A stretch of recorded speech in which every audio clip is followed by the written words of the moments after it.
Hello students, welcome to Swati Rashmi creation.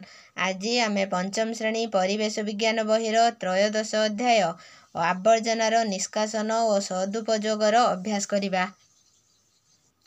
अभ्यास 1 number अदरकारी कागजरू प्रस्तुत जेकोसी तीनोटी जिनिसर नाम लेख। कागज, ठोला, कागज खेलना,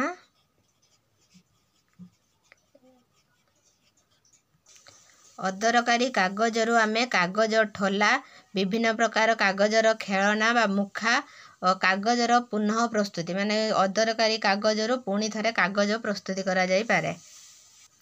2 नंबर निम्नोक्त आवर्जना मध्यरू केउटी माटी रे सहजरे मिसी जाए। प्लास्टिक मुणी, चमड़ा बैग, कागज ठुंगा। एमानंक मध्यरू कागज ठुंगाटी माटी रे सहजरे मिसी जाई पारे। 3 नंबर केउटी आवर्जना सृष्टि करिबारे कम सहायक हेबो। काठ चौकी, प्लास्टिक चौकी, लुहा चौकी।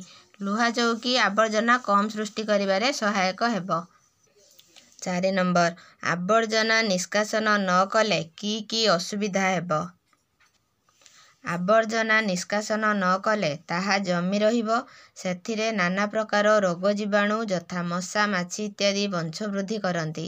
एहा द्वारा परिवेश दूषित हुए। दूषित परिवेश विभिन्न रोग सृष्टिर कारण हुए। शरीर रोगग्रस्त हेले मानसिक अशांति वृद्धि पाई थाए, फलरे रोगग्रस्त शरीर मृत्युर कारण हुए।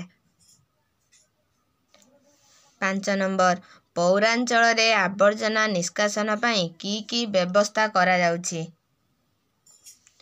पौरांचल रे आवर्जना निष्कासन पाई रास्ता कड़े रखा जाइथिबा डस्टबिन रे पूर्ण थिबा आवर्जना गुडी को ट्रैक्टर साहाय्य बुआ जाई थाए।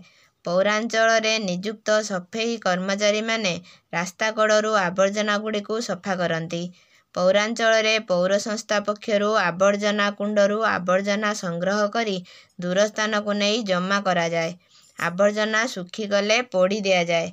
सहर रे वर्षा पानी और मैला पानी संग्रह लगी भूतल नाल मान मध्य करा जाउछि। 6 नंबर तुम विद्यालयर मध्याह्न भोजन परे केउ सबु आवर्जना बाहरी थाए। आम विद्यालय रे मध्याह्न भोजन परे परिबा चोपा, अंडा चोपा, बड़ी पड़िथिबा खाद्य, अधा पोड़ा काठ, पाउंस और पॉलिथिन आदि आवर्जना बाहरी थाए। Thanks for watching this video.